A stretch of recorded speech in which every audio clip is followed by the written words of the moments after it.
A major aspect of animism and the practice of totemism and shamanism is concerned with our place on the earth and our connection with its animal and plant life. Shamanic traditions throughout the world identify with certain animals that they believe empower them in various ways, believing themselves to either be possessed or protected by the spirit of the animal.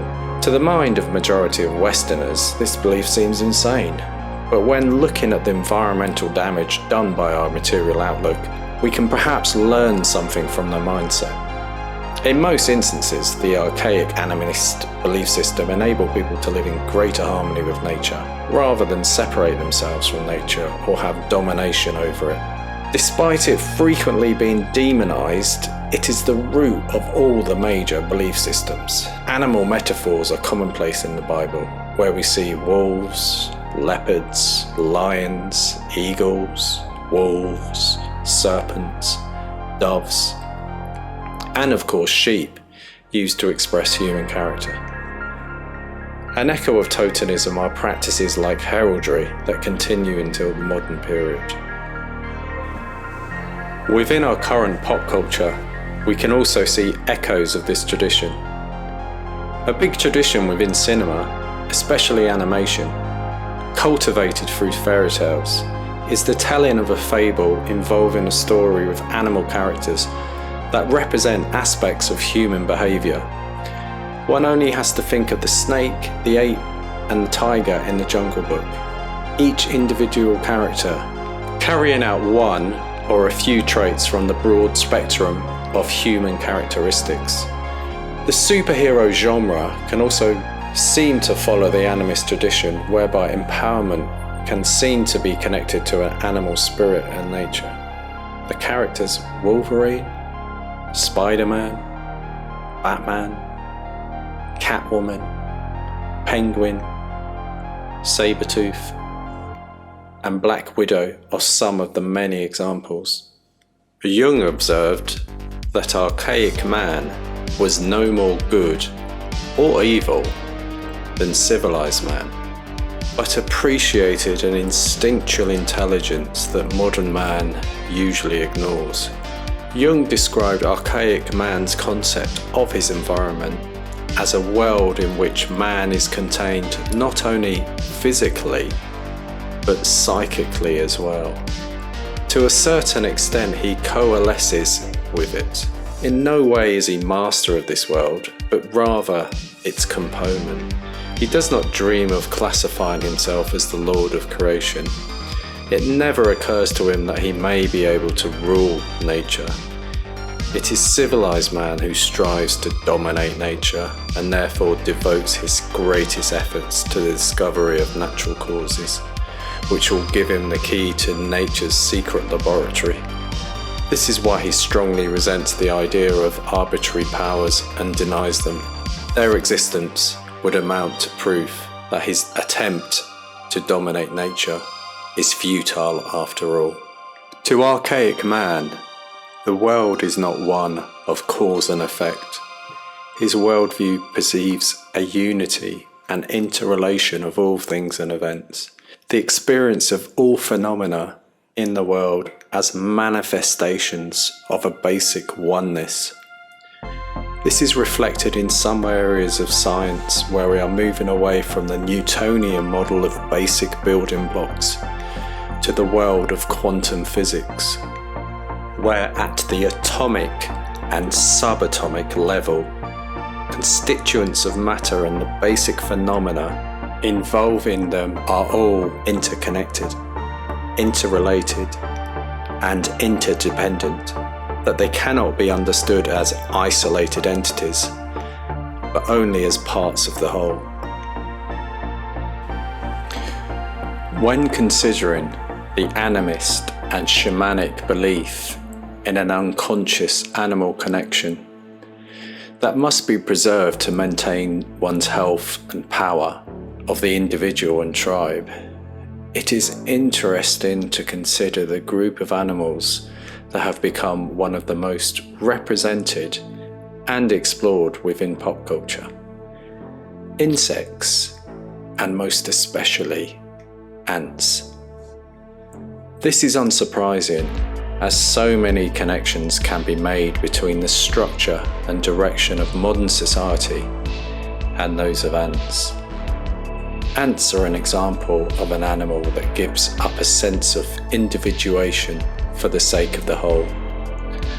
Like humans, ants live in a highly structured and organised community, where each individual has its strictly defined workplace. They have a highly organised group mentality whereby the individuals act as one. Their organisation relies on a system of communication that works through chemical signals. This can be compared to human telecommunications, from the telephone, radio and television to the latest computer technologies like the internet. Through these, different cultures are becoming more and more unified. All over the world, people are watching the same Netflix series and Hollywood movies, listening to the same popular music and communicating via the internet. An important fact to consider is ants, like humans, separate themselves from the environment. Many will never leave their nest. As the animated movie Ants stylistically portrayed, ants build cities that are protected from the elements, with roadways, rooms, gardens, nurseries, stores, and elaborate spiraling air conditioning. Close ant relations, termites, build nests that weigh up to 10 tons, containing millions of individuals. A human equivalent would be bigger than the Empire State Building. Termites milk caterpillars like humans milk cattle. In return, the caterpillars are allowed to leave the colony and fly off when they turn into butterflies. Other intruders are attacked and consumed. In fact, insects are the only other species that go to war in the organised way that humans do. In ants, there is a war scene that gives a good impression of this. They rapidly recruit large numbers to attack the termite colony in a way that can be compared to the rapid recruitment of international forces during the Gulf War. Modern day war with nuclear weapons and chemical warfare could render the Earth inhospitable. Many sci-fi movies portray post-apocalypse futures where people live like ants in huge domes that protect the inhabitants from the hostile world outside. The films Judge Dredd and Logan's Run are examples of this. This gives the heads and controllers of the society greater coercive power, as the inhabitants either comply or are expelled into the Badlands to either die or experience great hardships. People wonder why those in power would ever embark on the insanity of nuclear conflict. The necessity of enforcing an increased compliance on its populace could be reason enough for control-hungry elites inside the dome. Now they, not God, would be in control of the environment's ability to be able to sustain human life. War holds a major threat for planet Earth. But even without this threat, modern industrial society is having a huge effect on the environment through the use of chemicals.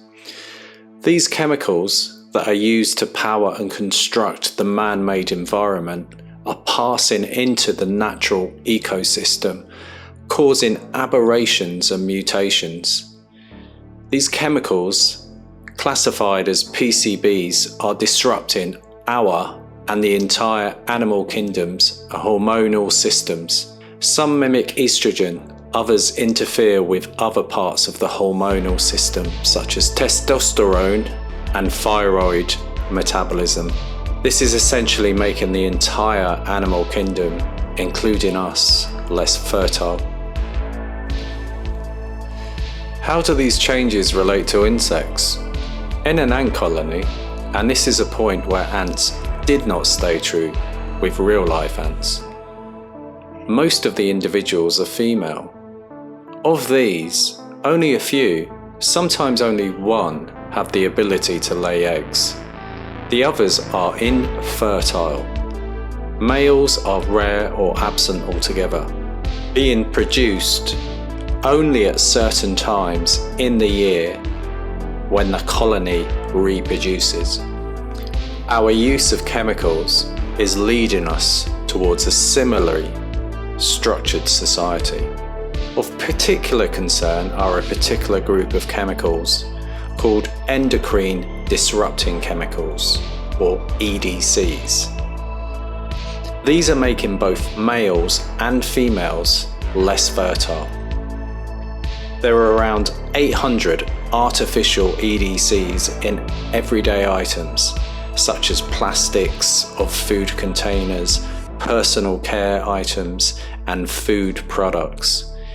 EDCs are also present in manufacturing and industrial and agricultural processes. The contraceptive pill keeps women artificially infertile in order for them to carry out their studies and work without the worry of becoming pregnant. This content is excreted and washed into sewage systems and rivers and has devastated fish and frog populations by making them intersex.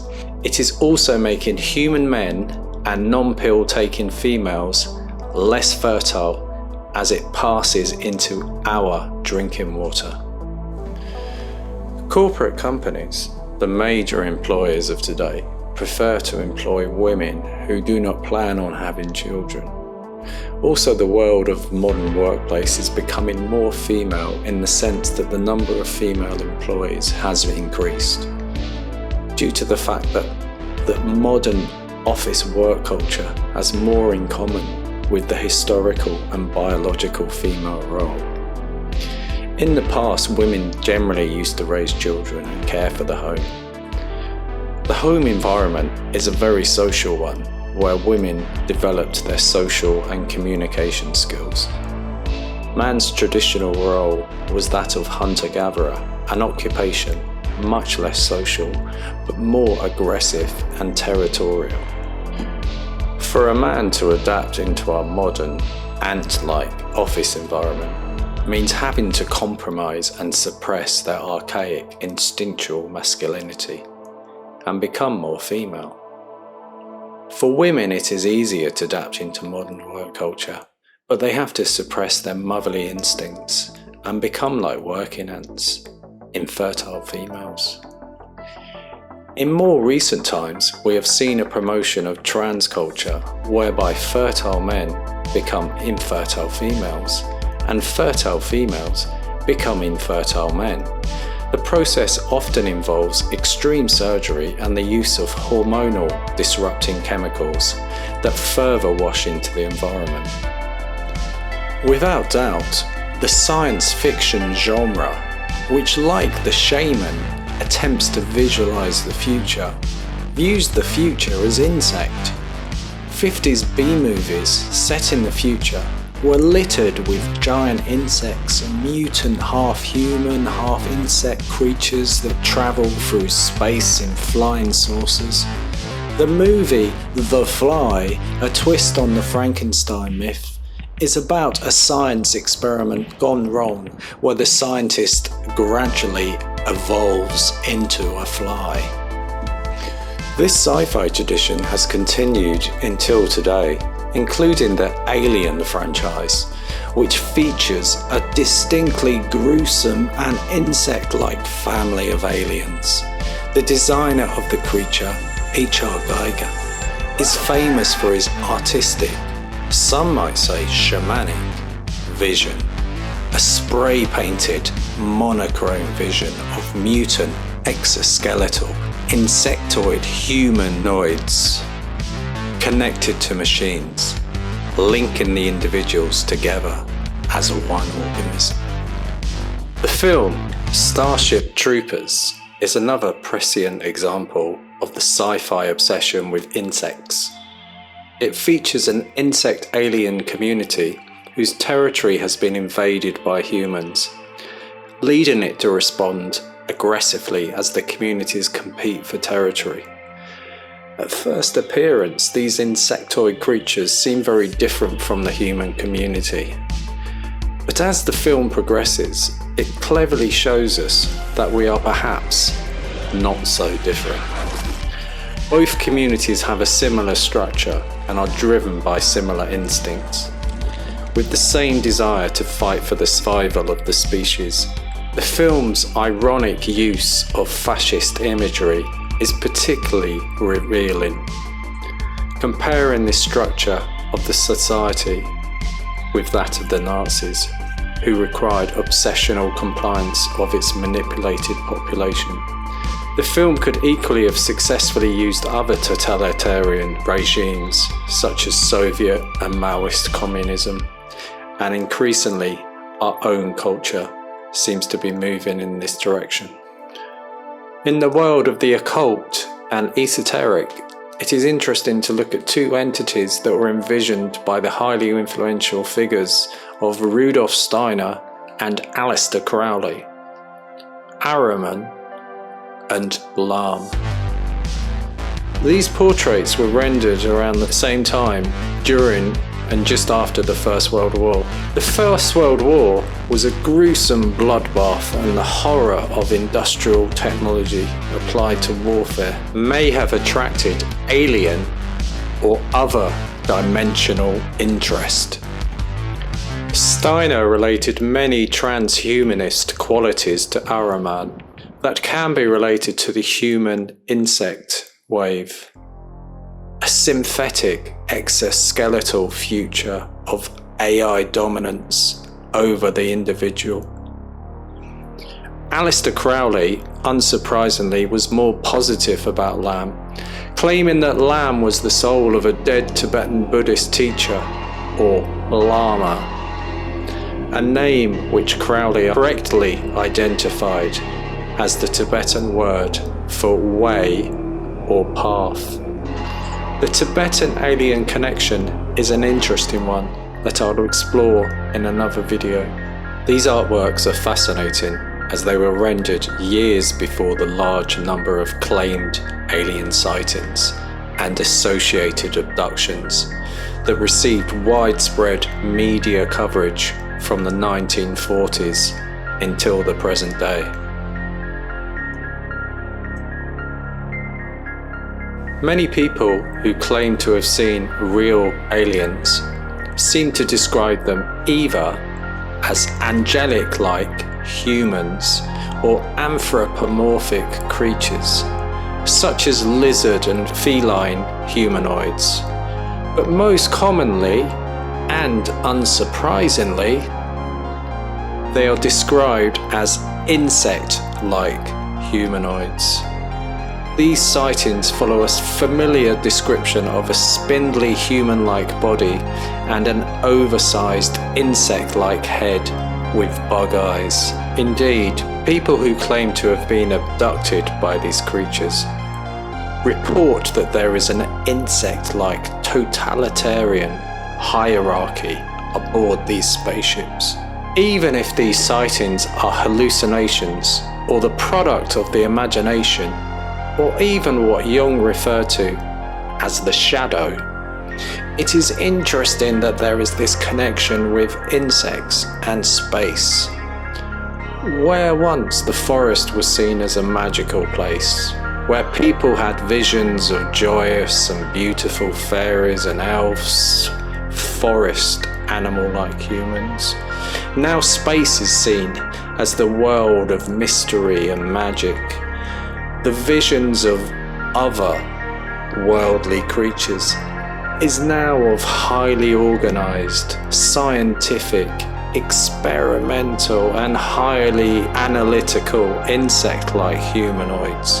Are these aliens a vision of ourselves in the future, an expression of awareness of the insect-like structure and direction of our society? A shamanic awareness of our animal nature? Or perhaps they are us in the future, time traveling back, or beings attempting to lead us into their way or path. Don't make my mistake, kid. Don't follow orders your whole life. Think for yourself.